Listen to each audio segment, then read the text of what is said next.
వంకాయ కోడిగుడ్లు కర్రీ కోసం ముందుగా కోడిగుడ్లు ఉడికించుకుని ఇలా ఆయిల్లో వేసి ఫ్రై చేసుకోవాలి. ఇవి ఫ్రై అవుతున్నప్పుడే సాల్ట్, పసుపు కూడా వేసుకోవచ్చు. ఇవి ఫ్రై అయిన తర్వాత తీసి పక్కన పెట్టుకుని అందులో కట్ చేసి పెట్టుకున్న ఉల్లిపాయ ముక్కలు, పచ్చిమిర్చి వేసి ఉల్లిపాయలు మెత్తగా అయ్యేంత వరకు ఉడికించుకోవాలి.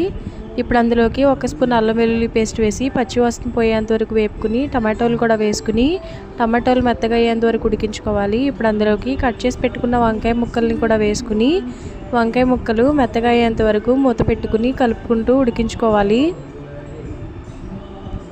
వంకాయలు కూడా బాగా మగ్గిన తర్వాత అందులోకి పసుపు, మీరు తినే కారాన్ని బట్టి కారము వేసుకుని బాగా కలుపుకుని కారం పచ్చివాసన పోయిన తర్వాత గరం మసాలా కొద్దిగా వేసుకుని అంతా బాగా కలుపుకొని కర్రీకి సరిపడా వాటర్ వేసి ముందుగా ఉడికించి పెట్టుకున్న గుడ్లు కూడా వేసుకుని కర్రీ దగ్గర పడేంత వరకు ఉడికించుకుని స్టవ్ ఆఫ్ చేసుకుంటే వంకాయ కోడిగుడ్లు కర్రీ అయితే రెడీ అవుతుంది.